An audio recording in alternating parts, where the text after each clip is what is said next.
A hard-up San Pedro fishing skipper finds his young daughter unexpectedly entering his life.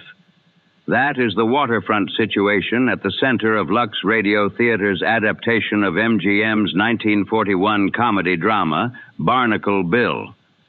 On April 1st, 1946, in episode 521, Wallace Beery and Marjorie Main recreated their film roles as Bill Johansen and Marge Cavendish. Beery's daughter, Carol Ann, plays Virginia. With Bill's debts, local fishing interests, a three-masted schooner, and Marge's hopes for him all in the harbor current, the story moves through San Pedro's working waterfront. And now, our story begins. Lux presents Hollywood.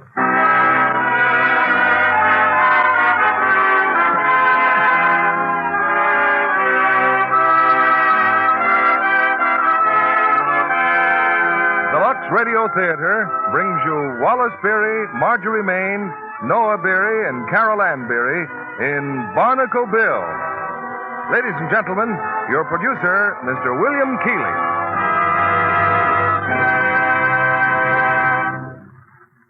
Greetings from Hollywood, ladies and gentlemen. There comes a knocking on our door tonight, a seafaring character whose name is famed in song and story, Barnacle Bill. While he may not be identical with the gentleman who vowed to sail the sea until I croak, fight and swear and chew and smoke, he certainly has many of the lusty and contagious manners of his namesake, and no one could better portray the role of such a character than Wallace Beery. Wally appears co-starred with Marjorie Main, his brother Noah, and his daughter Carol Ann in Metro-Goldwyn-Mayer's boisterous comedy, Barnacle Bill, a saga spiced with sentiment and humor and sparked by the excitement so inherent in the lives of those who seek their fortune by the sea, matching brain and muscle with the elements. In keeping with that spirit of resourcefulness afloat, many of you probably saw in a recent issue of Life magazine the photograph of a young American wife sailing to join her husband overseas. Plainly visible in her open suitcase are the gifts she's taking to her husband's family. One is canned goods, and the other is 2 packages of Lux Flakes. And I'm sure that when that young bride meets her in-laws for the first time, that friendly gift of Lux Flakes will do much to break the ice, as well as to recommend her as a housewife of distinction. We're off to the pungent coast of California and the first act of Barnacle Bill, starring Wallace Beery in the title role and Marjorie Main as Marge Cavendish, with Noah Beery as Adam Kelly and Carol Ann Beery as Virginia.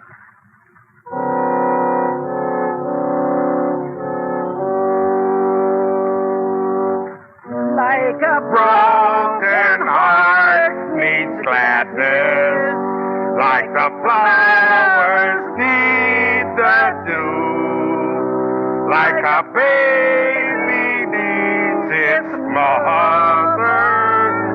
That's how I need you. That's how I need you.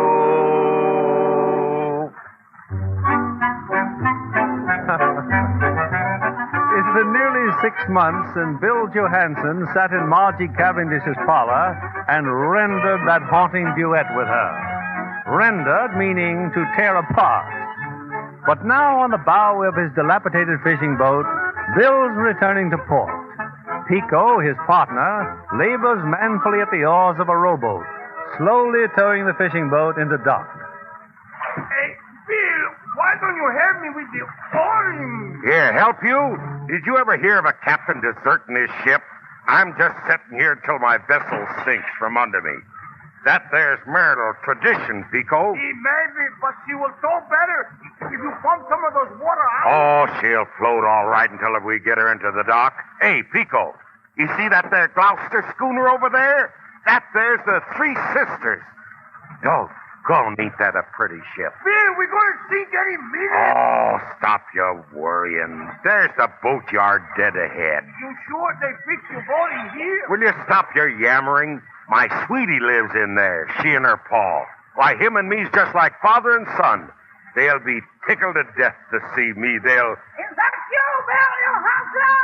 Hello, Margie. Hello, Pop. You big closer.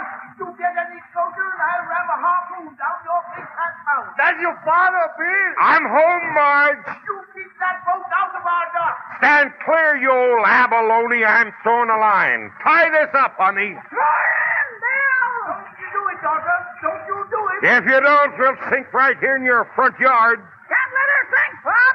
You block her way. Hey, Bill! Yes, ma'am. Pull this old top on the cradle. Sure is surprising to see you, Bill. Come on aboard. Gee, hello, Marge.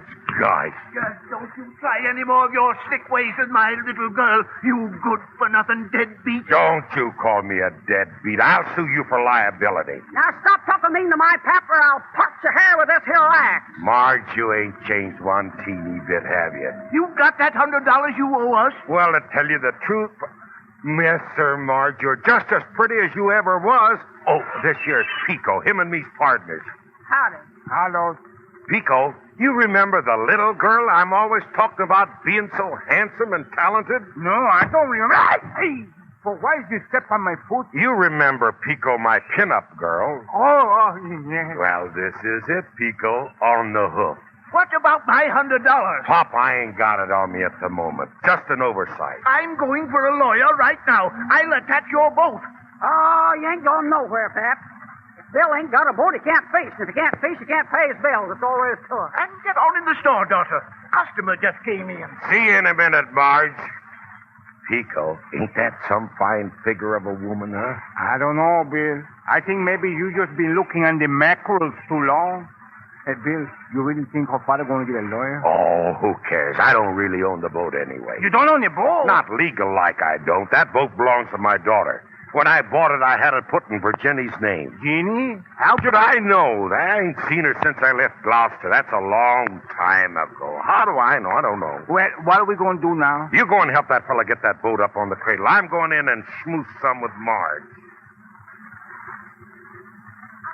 Talk Bill Johansen or to eat us out a cracker. Doggone it, Marge. You sure have got a fine story here. Everything a seafaring man would want for. Well, all I know, it's hard work. That's something you wouldn't know anything about.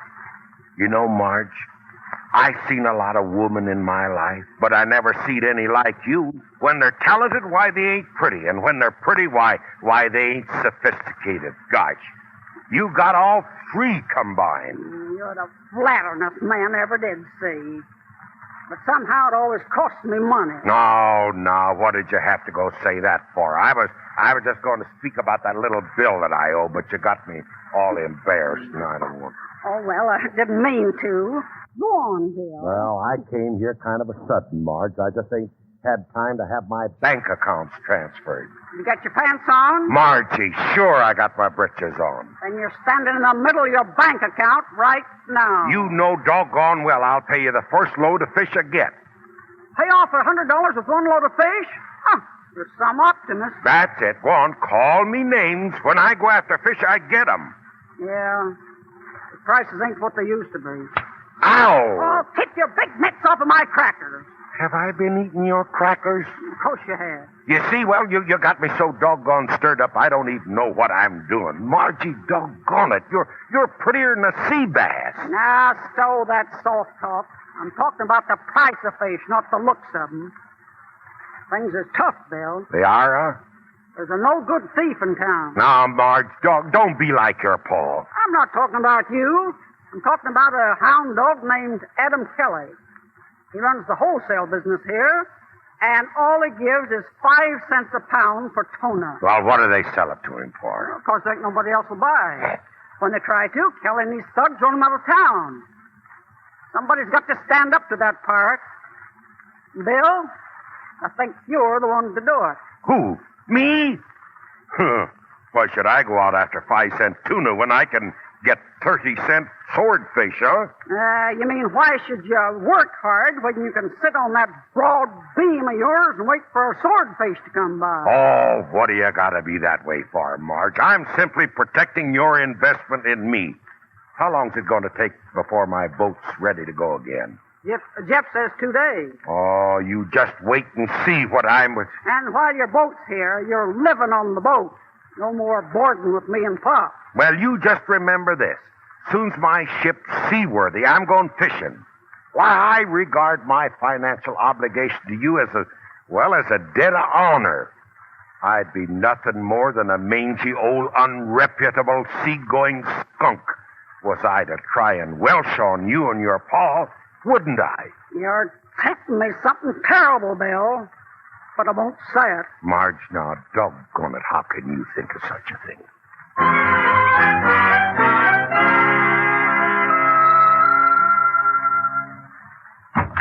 Hey, wake up! Wake up, you hear? Oh. Or I'll knock you flat on a halibut. Oh, hello, Marge. Oh, don't hello me, you pickled herring. No, wait a minute. You ought to be ashamed of yourself, breaking into a gentleman's boudoir like this. I hope you had a good time last night with that blonde. Marjorie Cavendish. Don't bother to lie. Pap saw you with her down that saloon. What blonde? Oh, her? That was just an old school chum of mine, that's all. An old school chum. Her name's Mamie, and she's worked that saloon for 20 years. Say, if your pappy says I was in that saloon, he's telling a big fib. He's just mad because I wouldn't buy him a beer. I heard you brought in a big swordfish yesterday afternoon. A big swordfish? I almost threw it overboard. It was so little. But you sold it instead, and you promised to pay me out the first haul you got. Sure I did, and I meant it, too. Hey, Pico! Yes, dear? Come here, partner. Come on over here. Come here. Give Miss Cavendish that there $5 we've been saving special for her.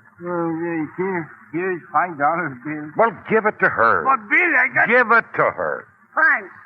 Well, that'll be a start anyway. And let that be a lesson, Miss Margie Cavendish. Never condemn nobody until they're convicted. Yeah?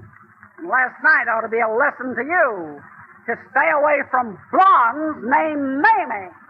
Bill, my $5, you give it to her. You bet I did. But that $5, I gotta save some money to my dear old mother. I'm glad you spoke of that, Pico. A fellow who don't take care of his parents ain't no good.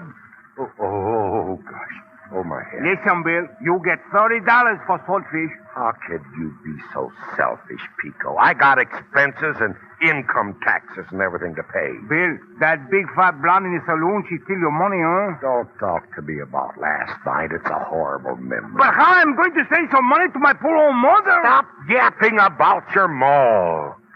Come on, help me get up on that deck, Pico. I gotta relax in the sunshine. And then get me some coffee.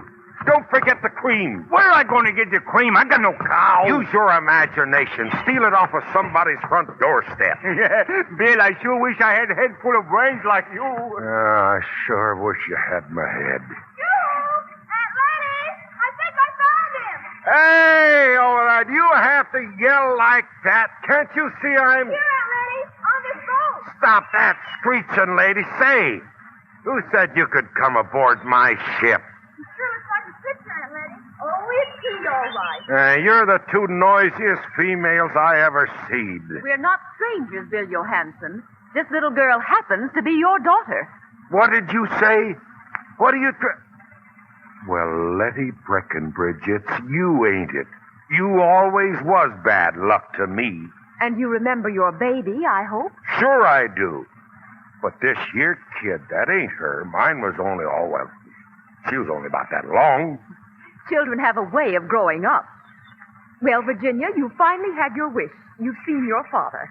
Now let's get off this smelly old boat. Oh, no, I can't. I can't leave my father. It's quite obvious your father doesn't want you. Oh, of course he wants me. He gave me this boat, didn't he? Sure, wait a minute. You had it registered in my name. Because we got a notice, and that's how we knew we'd find you here. Yes, but I only did that. Nothing can prove to me that he's fit to be your father. Who ain't fit? Now, don't you go poisoning her mind like you did her ma's. There ain't nobody that's any fitter. And I'm staying with him forever. Now, look, dear, I've been over this with you 100 times. I can't leave him. All right. Your suitcase is there on the dock, and you know where you can reach me. I'll stay at the hotel in town till my ticket runs out. When you're ready to go home, when you want anything, Just telephone. Thanks, Aunt Nettie. I'm going to miss you. It won't be for long, darling. I'm quite sure of that.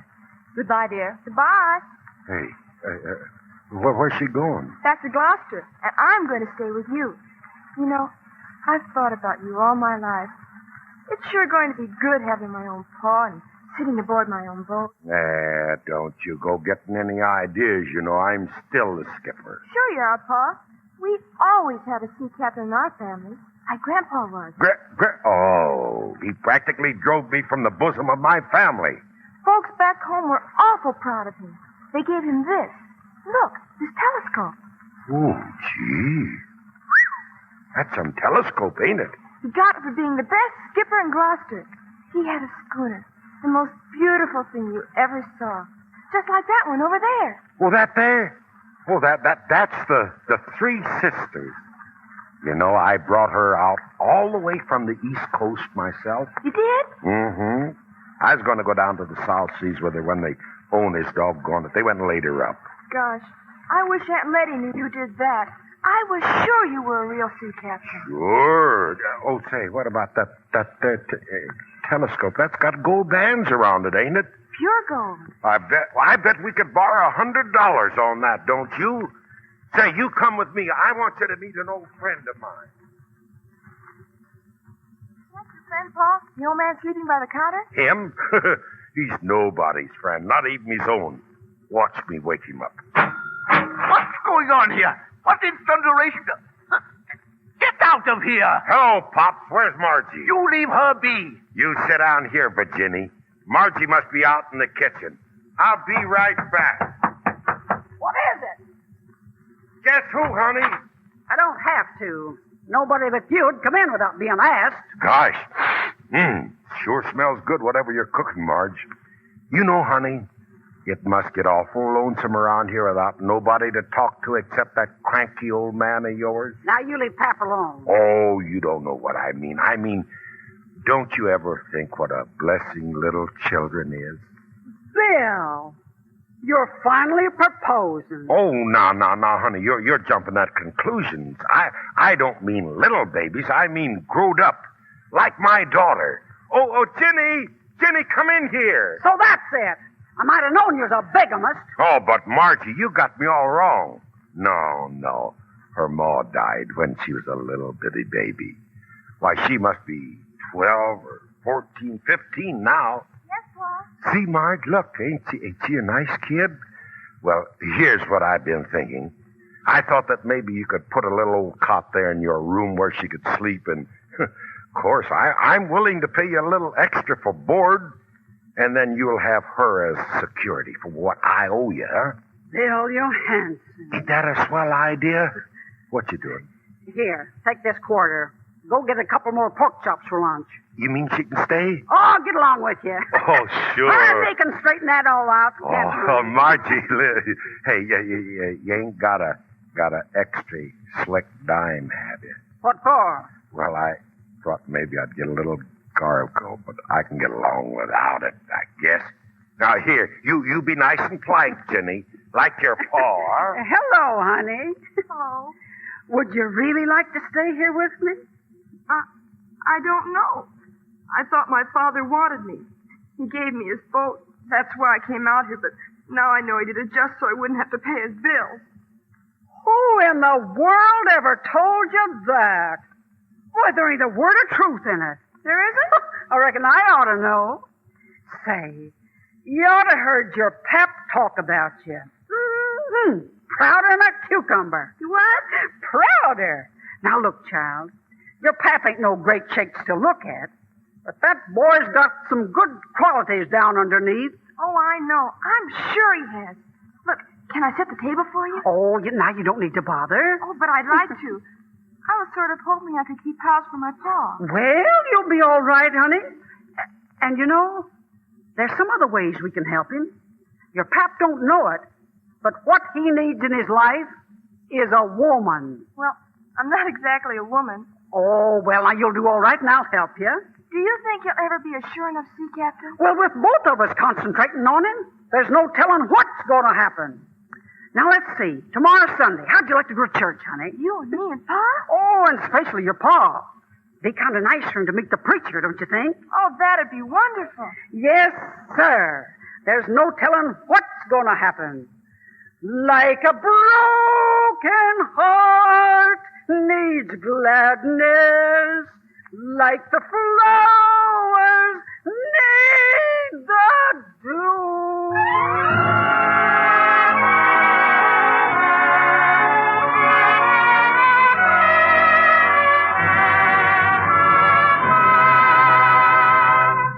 Our stars will return in Act Two of Barnacle Bill in just a moment.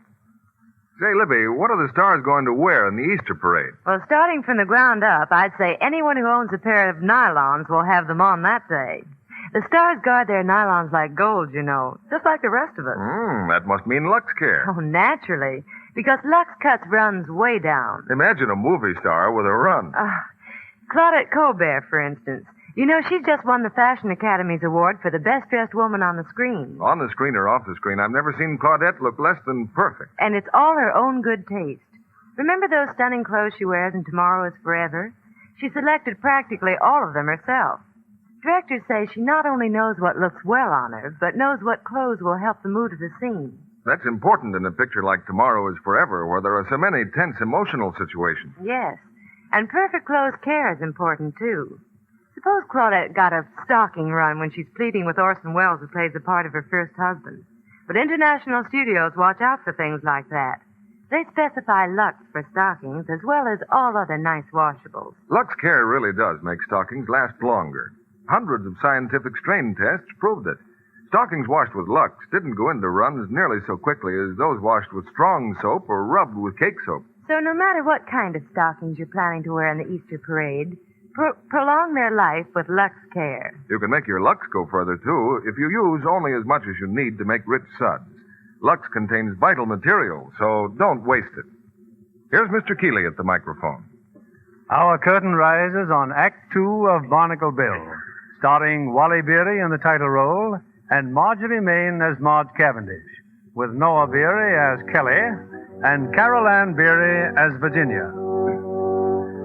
Margie's campaign to reform Bill has borne a sudden and startling result.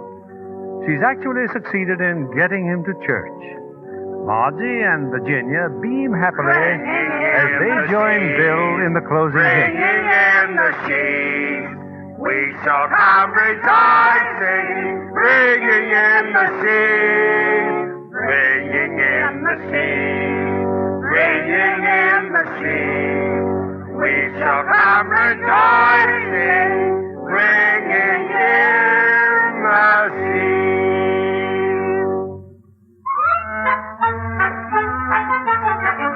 It's 2 hours later now, and with the minister as a guest for Sunday dinner, Margie, her father, and Virginia wait hopefully for Bill. Comet, how long we got to wait for that biscuit weaver? Hap, shush. Don't shush me. Blast his britches, I could eat a shark. Where do you suppose William is? Now, if that ain't a silly question. He stopped off in the saloon. Oh, dear. My father wouldn't go near a saloon. I should hope not, especially on the Sabbath. Bill ain't that choosy. Now, hush up, Paul. Bill took the pledge just last night, didn't he, Virginia? He promised me. He promised me he'd never... What? That's William now, isn't it? Listen, he's singing. Higher than a crow's nest, too. No. Comes back again. Do that. Bill Johansen! Papa! Well, hello, Jenny. Hello, Marge. Where have you been? You've got a breath strong enough to drive a pylon. And the minister's here. Reverend, permit me to congratulate you on your sermon this morning. I was just telling the boys down at the saloon, but... Papa, and after all your promises... Oh, what's everybody picking on me for? You broke your word. That's the worst thing anybody could do. Now you got it in tears. You ornery, low-down sea cow. You come here. Marcy, you let go of my ear. I ought to pull it off. getting drunk on Sunday. Pops, call her off. Make her turn me loose. Now get your fat head under this faucet here. This here's water, something you wouldn't know anything about. Oh, stop it, Marge. Stop it. That's cold. Stop it, Marge. Honey, this is sheer madness.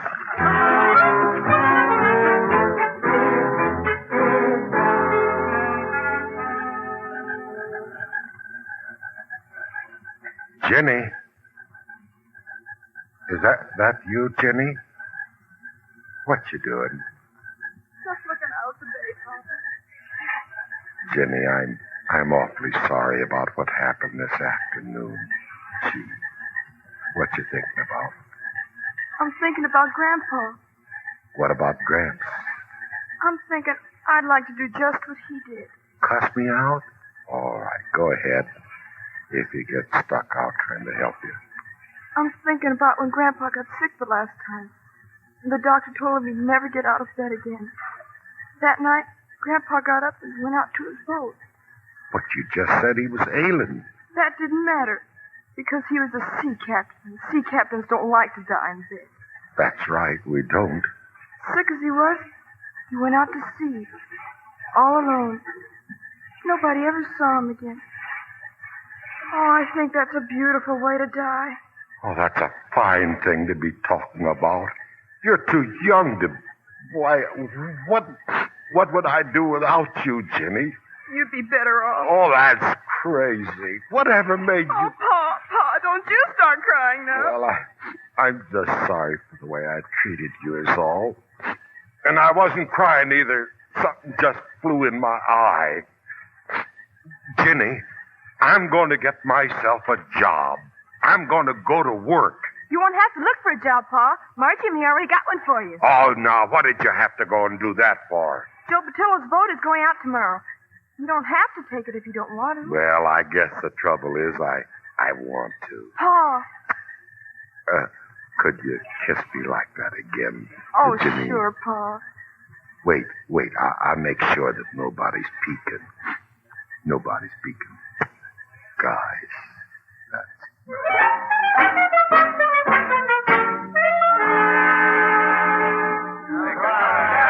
Goodbye, Pa. Take good care of yourself. Goodbye, Jenny. Goodbye, Marge. Goodbye, Bill. So long, Tigger. I look up again. Don't worry. Don't forget to wear your heavy underwear. Jenny, that ain't no fit kind of talk. You too, Pico. Goodbye. Goodbye. Well, there we go, honey. Oh, well, he'll be back in a month. Smelling like a can of sardines. I love sardines, Margie. Yeah, me too. There he is, Marge. He's back. Papa! Papa! Hello, Jenny. Gosh, am I glad to see you all. Oh, gee. Oh, go away now. Go on, get away. You'll get all smelly with fish. Hello, Marge. Hello, Bill. Get a good haul? Well, you know me. Them tuna come to me like sharks to a hunk of pork. You mean like bees to honey, Billy boy? Go on in the store, Doctor. Can't keep the trade waiting. Oh, see you in a little while, Bill. You sure will. Hello, Jenny. Gee. When I get paid off, Jenny, I'm going to have as much as $200. And I'm going to buy you the prettiest dress that I can find, too. Gosh, I'd like a dress, Pa, but let's save our money, huh? Save it? What for? Oh, maybe for something like that schooner out there. Say, she's still in the harbor, ain't she? The Three Sisters. Gosh, having a ship like that's worth saving for, ain't it? Hey, Bill, we're going to get paid off now, I see. Well, I'm coming, Pico. Come on, honey, we'll go up and pick up that there bicycle.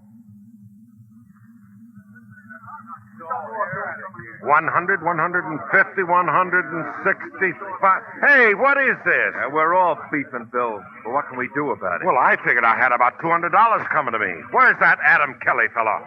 Ain't that his office there on the dock? It's no use, Bill. Kelly ain't there. Here's that fellow who works for him, Dixon. If Kelly or Dixon checked the weights for us, I'd be suspicious, but Baker did it. He's always been honest before. Well, we get paid by the weight of fish, and one thing I do know is what fish weighs. The men need the money, Pa. Can't you do something about it? Them crooks, they can't do nothing like that to us, Virginie. Not unless they cut us in on it. You're going to stick up for the fishermen, aren't you? Well, I'm going to do something. Here, you wait here. Don't worry, men. My Pa'll get your money for you. My Pa'll fight Kelly's whole gang if he finds they cheated us.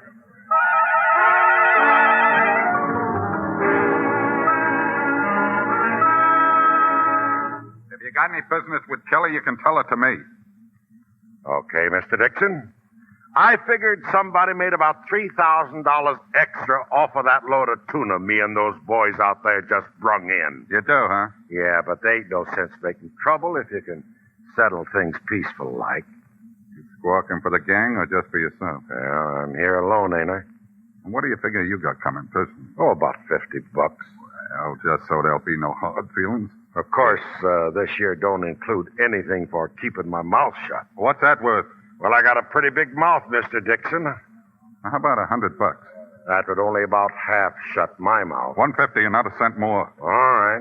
Hand it over. Them fishermen out there, they're coming here. Put that dough in your pocket and beat it. Wait a minute. Huh? That's my kid with him, see? Well, what about it? Well, that kid's my conscience. I guess I've changed my mind, Dixon. Hey, what's wrong with you? Well, I made that kid a promise, and this time I'm keeping it. Are you going to pay those fishermen fair and square? Not just me, but all of them? Get away, will you? Sure, I'm getting away, but you're coming with me. Now you're either paying those men off or I'm punching you, Mr. Right, square in the nose. Fine sense I stand with that gang ready to tear me apart. It's between you and me. Why, you Lord Head, I'll tear your head off. You want some more? Stay back, boys. This here fight is strictly private. Better stay down, Johansen. Next time you won't be getting up. Hello, Virginia. Here, watch this one. Go catch yourself a tuna fish, Mr. Dixon. That's my Paul. That's my Paul. Hey, Bill, look out. Kelly's coming to McDonald's. Let him come. Hey, get off my dock. I said get off my dock. Stay where you are, boys. Keep out of this. Itching for a fight, huh? Come on, boys. Let's get him. Doggone, I ain't had such a good time as this since I left them there Marines.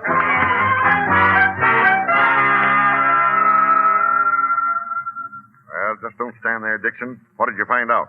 Where's your Johansen? Boy, that tubber is down by the shipyard. Well, that's fine. Fine. Sleeps aboard her, huh? Yeah, but if it's all the same to you, boss, I ain't picking another fight. Fine bunch of dopes we are, letting them beat our ears off. No, we're not picking any fight. I got a better idea. Yeah? I'm listening. You and McDonald are going aboard that boat, open up the seacocks, and cast her off. A nice, clean job, see? Yeah, well, what about the cops? Well, what about them? What are they going to find? The boat will be at the bottom of the harbor. Too bad, huh? Yeah. Excuse me, boss, while I bust out crying.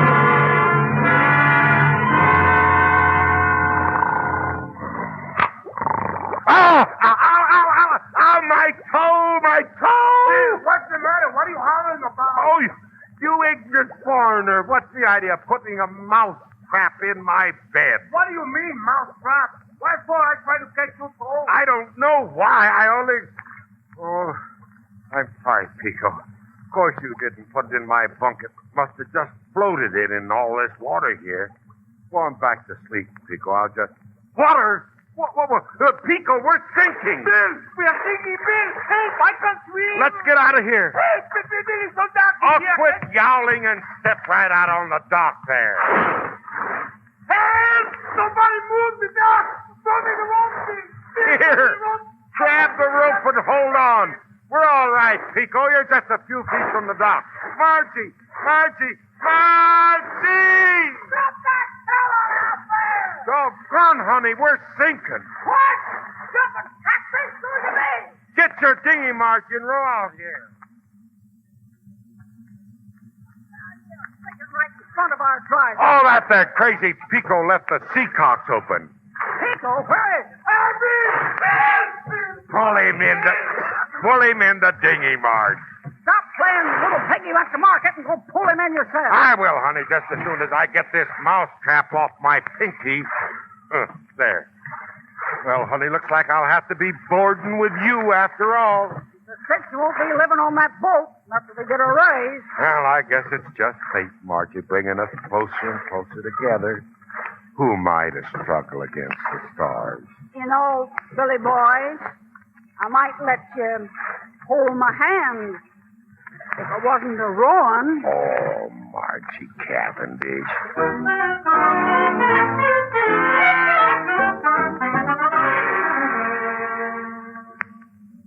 Hey, there's a poor boat, Bill. Good thing she's sinking in shallow water. Easy to find it with the mast above the water, huh? Yeah, you're going to hire yourself a diving suit and go down and look her over. Why do I have to go downstairs in the water? Because you was the one that left the seacocks open, that's why. How many times I'm going to tell you I didn't do it? You did so. Would I do a crazy thing like that? No. Now, you go and ask Mark. Here I am, Jenny. Oh, they're having an auction sale. They're going to sell the Three Sisters. They're what? An auction man's there, and they're trying to sell Oh, it. well, they can't do that. What do we do if somebody takes her away? Don't even think of such things. Come on, I'm getting over there and see what's going on. 2,500 I've got. 2,500. That's terrible. That there boat costs at least $50,000. That's right, mister, but people aren't buying ships like the Three Sisters these days.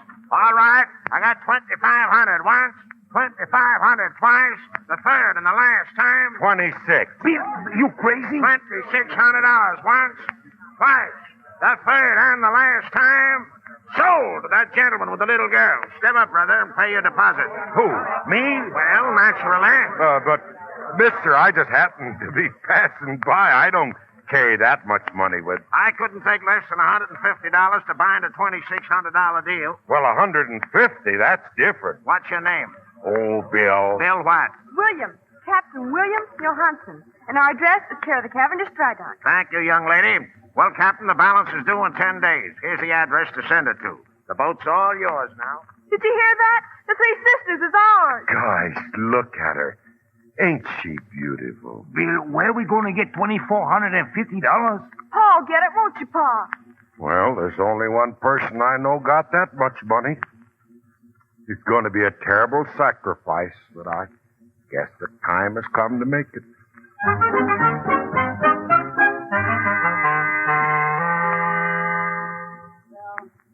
Sit down, Bill.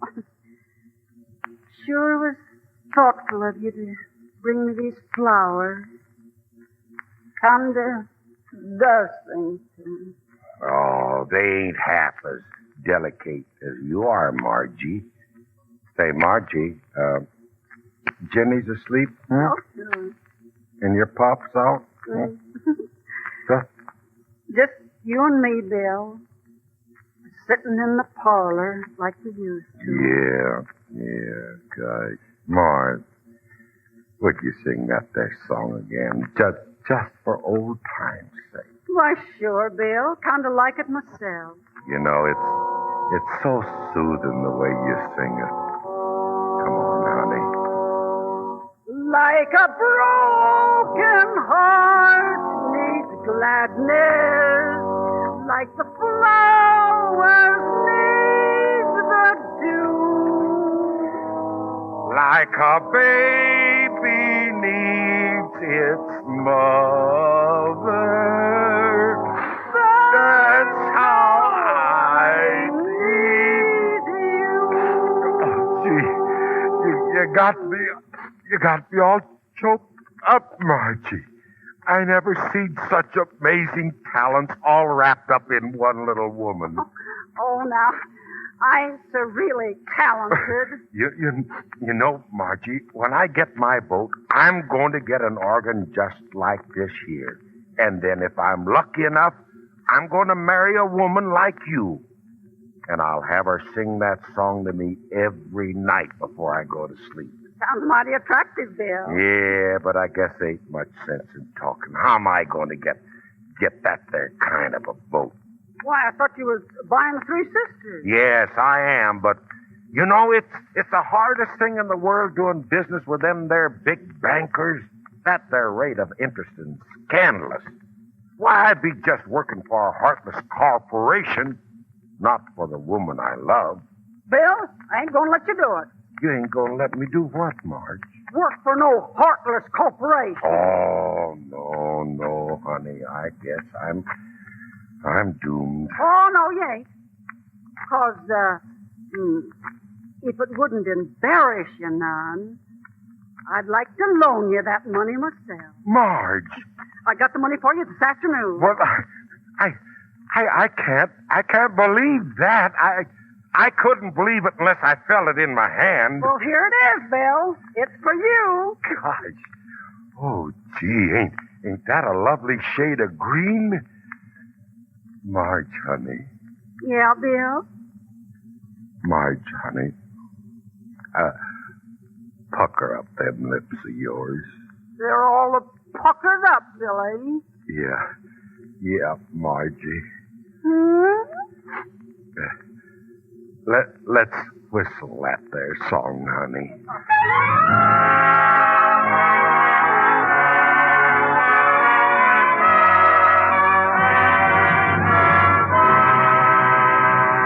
We pause now for station identification. This is CBS, the Columbia Broadcasting System.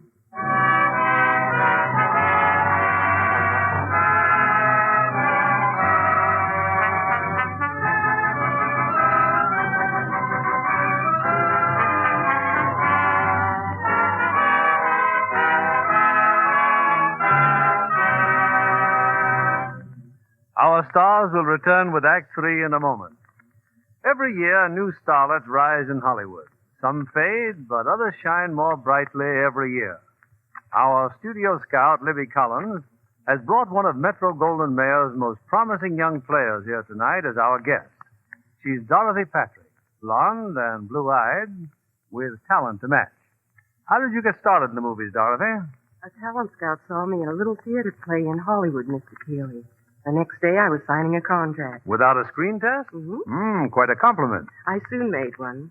MGM was casting for The Green Years, and I'd read A.J. Cronin's book and thought it would make a magnificent picture. What part would you test it for, Dorothy? The role that Beverly Tyler finally got. But all of us are happy that she got it. She's perfect as Tom Drake's sweetheart. That's very generous of you. And I understand that MGM has plans for you. Yes. They're casting me in the new Jerome Kern picture. But I hope sometime I can work with Charles Coburn. He's really superb in The Green Years as Grandfather Gow. Tell me, Dorothy, now that you're on the road to success, what are you going to buy that you've always wanted? Confidentially, heaps and heaps of lingerie. I love pretty slips and nighties, sugary pinks and blues and yellows. But you can be sure I'll take good care of them with Lux, if that interests Mr. Kennedy. Indeed it does, Dorothy. You know, even girls on a budget can have more pretty lingerie if they give under things gentle Lux care. Isn't that right, Libby? Perhaps you'd better explain that, Mr. Kennedy. Well, scientific washing tests showed that undies washed with a strong soap, hot water, and rough handling soon looked faded and drabbed. Those washed the Lux way stayed color fresh and lovely 3 times as long. So instead of spending money just to replace faded undies, you can buy new ones. That is, you spend no more than you would otherwise. Right, so you can feel as glamorous as you please without being extravagant. Lux keeps undies lovely so much longer. It's worth waiting for. Thank you for coming tonight, Dorothy. And a suggestion to our radio audience. If you can't get Lux the first time you try again. More is on the way. We return you now to Mr. William Keeley. After our final curtain, you're invited backstage for a brief chat with tonight's star. Here's the final act of Barnacle Bill, starring Wallace Beery as the gentleman in question, Marjorie Main as Marge, with Noah Beery as Kelly, and Carol Ann Beery as Virginia.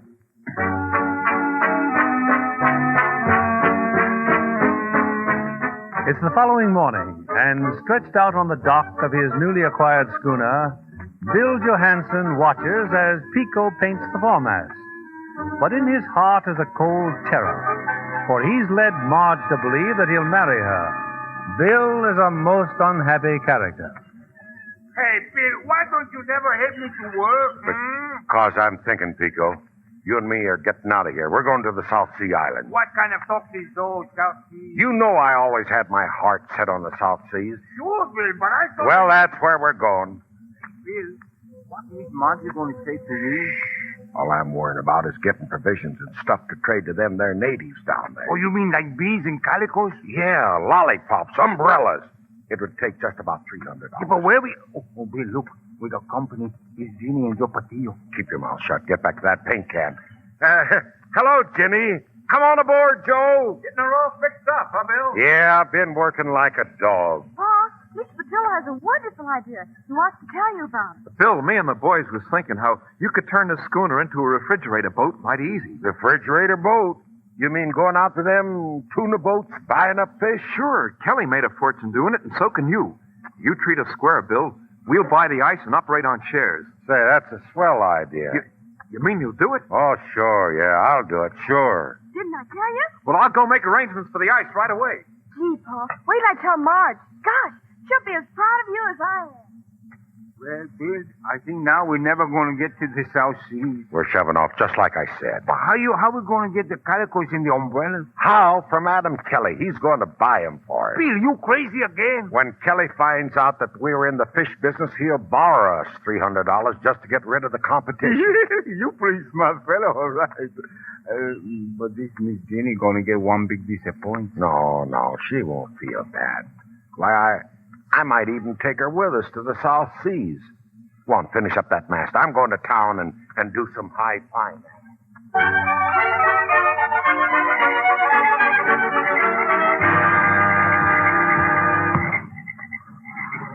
Hey, Bill, all these boxes full of calicos. We're sure going to do plenty business with the South Sea. Sure we are. Now hurry up and get them down below. What about Ginny? You told her yet? Of course not. I just looked in on her cabin. She's sound asleep. She sure like to live on the schooner. Oh, Bill. quit stalling. Quit stalling. We'll be getting tied in about 3 hours. Bill, what Ginny going to say when she find out we're going to the South Sea? She ain't going to find out. We'll just tell her we're going on a shakedown cruise, and later... Oh, hello, Ginny.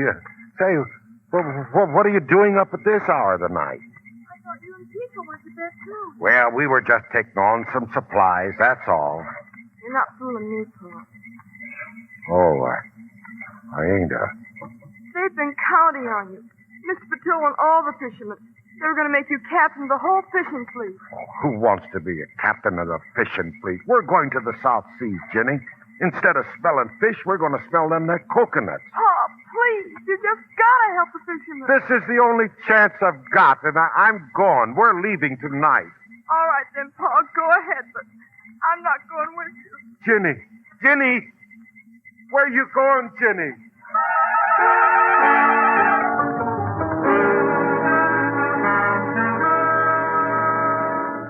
Pa, is that you, Aunt Letty? Virginia. Why, darling, what's the matter? Aunt Letty, I want to go home. Could you come for me in the morning? Why, of course, dear. You're not ill. I'm all right. I just want to go back home. It's that worthless father of yours. Oh, please don't call names, please. Can you come and get me? Certainly, dear. I'll be there early in the morning. Thank you, Aunt Letty. Good night. Heavens to Betsy, child. What's wrong? It's Pa. Pa doesn't stick up for his friends. He doesn't care what happens to Mr. Patillo and all the others. He's going to run away to the South Seas. Why, that no... I know just how you feel, honey. When you love somebody, you want to be proud of him. And when you can't, it just hurts. That's all. But don't you worry. I'm having a little talk with Bill Johansen right now. So, run away, huh? Oh, doggone it, Marge. What do you want to scare me like that for? Bill, you've been nothing but a disappointment to me ever since I laid eyes on you. I can forgive you for that, but I can't forgive you for breaking the heart of your own little girl. Now, what have I done? You wouldn't understand if I was to tell you. I come to get her clothes. She's going back home with her Aunt Letty. Going back home? Why, she can't do that. I'll go up and talk to her. No, you ain't. You ain't going to get around her with that oily tongue of yours like you did me. You mean she wants to go home? She don't want to stay with her own pop? No, there ain't two ways of talking about it, Bill. You just ain't no fit person to bring up a child. Well, I'll go get her clothes, Marge. You tell her I said so long. And if she has time to send me one of them there picture postal cards, will you, Mag? I'll tell her.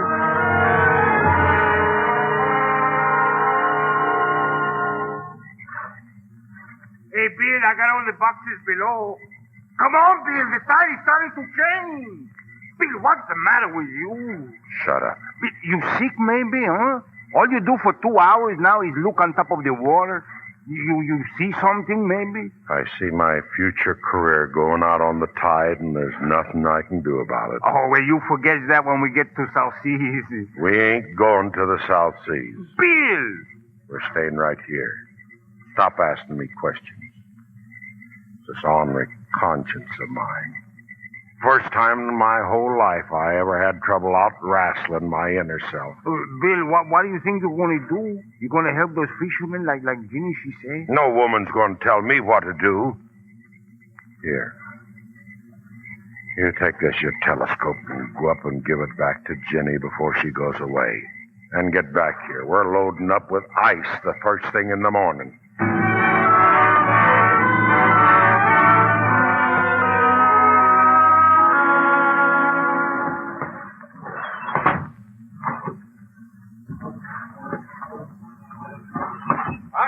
Bill, can you take any more ice? Yeah, about 3 more tons, Joe. Yeah, about 3 more tons, Joe. Hey there, you. Where do you think you're going, Pap? I'm coming aboard this vessel.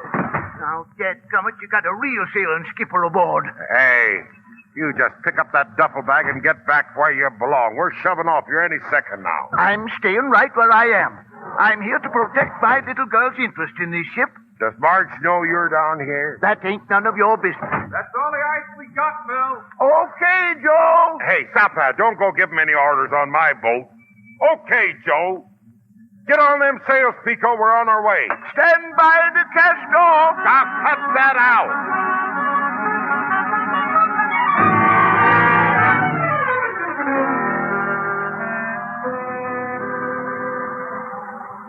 Gee, Pico, did you ever see a sweeter sailing ship in all your life? we sure go fast, Bill. Fast? Shucks. If Bill knew anything about sailing, he'd crack out them topsails. Pico, you know something? I think I've changed my mind after all. I'm starting to smell them there coconut palms again. You think so? Ain't no reason why on earth why we can't keep right on sailing down to the South Seas. What's that? Yeah, but what are we going to do about Pops here? Oh, just chuck him overboard for the sharks. You better stop talking like that. Well, the sharks wouldn't eat him anyway. He's too tough. Can you sail a dory, Pop? Can I sail? I can sail one from here to China. Well, you're going to sail one from here to San Pedro right now. Don't you try it, Bill Johansen. I'll have the law on you. Get that dory ready, Pico. Doctor! No Doctor! use hollering for Marge, Pop. She can't hear you. Oh, yes, I can. Margie. Why, honey, what are you doing on board this ship? Say, you just stop trying to scare my pa. Oh, shucks. I was only fooling. Say, don't you know it's felonious to stow away on somebody's boat? And don't you know I wouldn't let you do any hard work on an empty stomach? You come aboard to be our cook? Got a stew on the stove right now. Sure you ain't suspicious of me or nothing like that? Oh, of course you're all right, Bill. I just ain't taking no chances. Well, that's different. Say, Ginny ain't hiding down below, too, is she? No, Bill. Ginny's gone off with her aunt. Oh, well, I was just hoping Hey, that... Bill, look. Ain't that Kelly's ship out there? Huh? Yeah. That's Kelly's refrigerator boat, all right. He's signaling to us. He's turning, Bill, to come up alongside. Well, let him come. We might as well get this over with now as any time.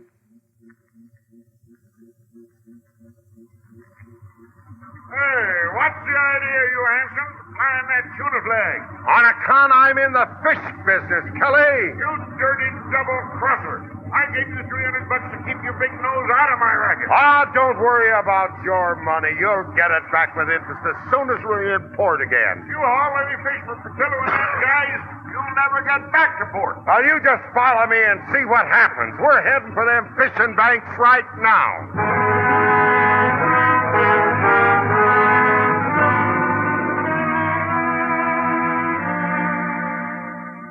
Hey, Bill. Bill, you asleep yet? Sure I'm asleep. I'm worn out. First honest day's work you ever done. Well, they sure fill up with tuna, Bill. Folks sure got us closed in, Bill. Good thing we dropped anchor. Maybe she'll live by more... What's that noise? I hear something. Now, call yourself a sailor. Snoring away in the anchor dragon. Good thing I'm aboard or we'd all get drowned. Never seen such a helpless critter in all... Boss, it's the old man. Who are you? What in tarnation you doing on this boat? I said, Bill! Bill, help! Shut him up, will you? You won't holler none now. Come on, Dixon. We got to get off of here. Bill! Bill! Somebody's on deck! I'm coming, Margie. Pico! Hey, wake up! Is that you, Pop? Why don't you... Come on, Dixon. Get in here. Well, you never stop trying, do you, Kelly? Why, you two-bit chiseler. Bill! We're sinking! We opened the creek off! Open the... So you're the one that tried to drive me before, huh? Hey, Dixon, get that belaying pin. You need that leg? No. This here's a private fight, Pico. You get the belaying pin, Bill! Okay, Marge. Maybe you better give me a hand here. Sure thing, Bill. Get out of my way. Just a second, brother. I got him, Bill. He runs straight into the scoop net here. Just set on him, Margie. And you better duck. Here comes Kelly.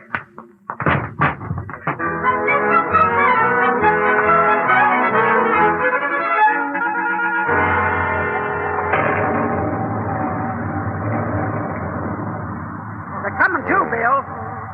What are they going to do with them now? You can get up now, honey. Turn them loose. Turn them loose? Yeah. I ought to crack their skulls, but I got work for them to do. I got to get back home, Bill. I'm worried about Pap. He ain't feeling so good down there. Hitting that little old man. Why, I ought to... Look, the fog is blowing away.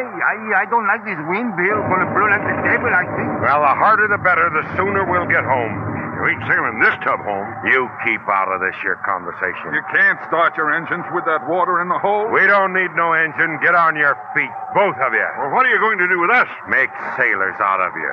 Or angels. You two go forward and get on that anchor. And jump in the captain's face. Okay. And when that anchor's up, you two low-down skunks is going to man the pumps from here home.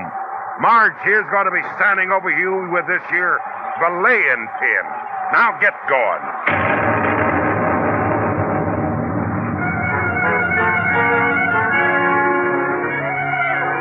This is the United States Coast Guard.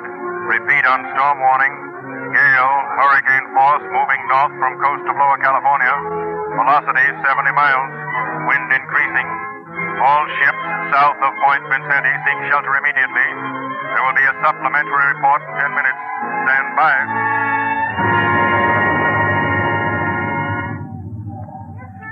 Well, how did you get in here, young lady? Please, they said the Coast Guard could tell me. Have you had any word from the Three Sisters? She's my father's schooner. The Three Sisters? She left the fishing banks this morning for San Pedro. Then they're right in the middle of the storm. Oh, isn't there anything you can do? Not now, but they'll make it all right. She's a fine ship. I know she is, And but... the rest is up to the skipper. Then I guess I'm not worried. My pa's the skipper, and he's just about the best sea captain there is. He'll bring her in, all right. He's got to.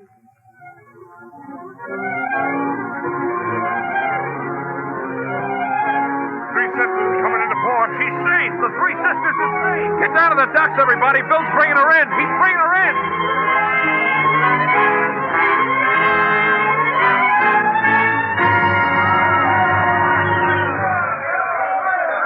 And now the doc says that Pop's going to be all right. The Coast Guard is detaining Mr. Kelly and Mr. Dixon.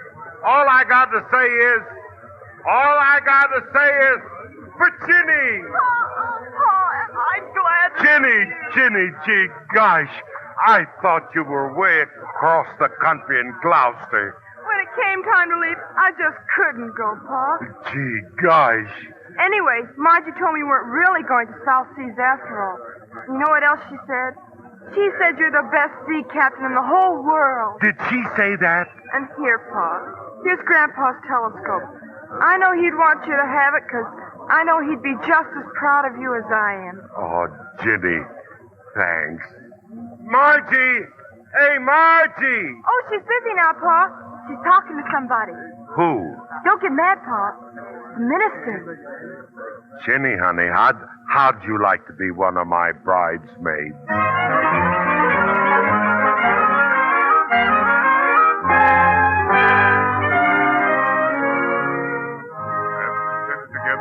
Wedlock and have pledged their faith each to the other and have declared same by joining their right hands, I now pronounce that you are husband and wife. You may claim the bride, William. Well, ain't I got her? Pa, he means you can kiss her. Kiss her? Certainly. Now go ahead. Oh, well, I'm game if you are, Margie. I'm a-waiting, Billy boy.